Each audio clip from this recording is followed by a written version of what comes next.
Saudara, jelang Idul Adha, belum ada peningkatan berarti dari jumlah penumpang kapal baik dari dan menuju Sabang. Kegiatan pelayaran di Pelabuhan Balohan Sabang masih terpantau normal, sementara kapasitas kapal diisi sekitar 70% saja. Sejak megang pertama jelang Idul Adha 1443 Hijriah, belum ada peningkatan berarti dari penumpang kapal, baik kapal Ro-Ro maupun kapal motor cepat di Pelabuhan Balohan Sabang. Menurut Kepala Dinas Perhubungan Kota Sabang Husaini, kapasitas kapal hanya diisi tidak lebih dari 70% saja, atau sekitar 250 penumpang dari maksimal 300 penumpang. Sejauh ini belum ada laporan dari PT ASDP Indonesia untuk menambahkan ataupun penambahan trip kapal Ro-Ro maupun kapal motor cepat.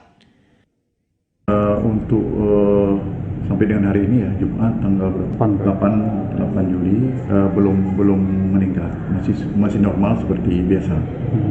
Dan pun kapasitas kapal masih 70%.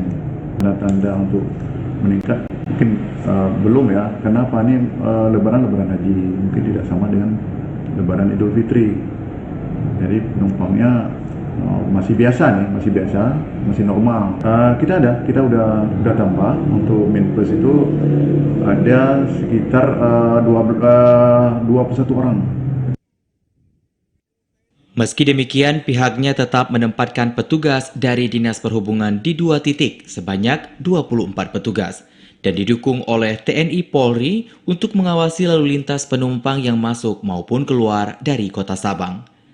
Pada Hari Raya Idul Adha, 2 kapal Ro-Ro tetap akan dioperasikan dari dan ke Sabang, yakni KMP Aceh Hebat 2 dan KMP BRR, namun hanya 1 kali pelayaran yakni pada pukul 13.30 waktu Indonesia Barat saja.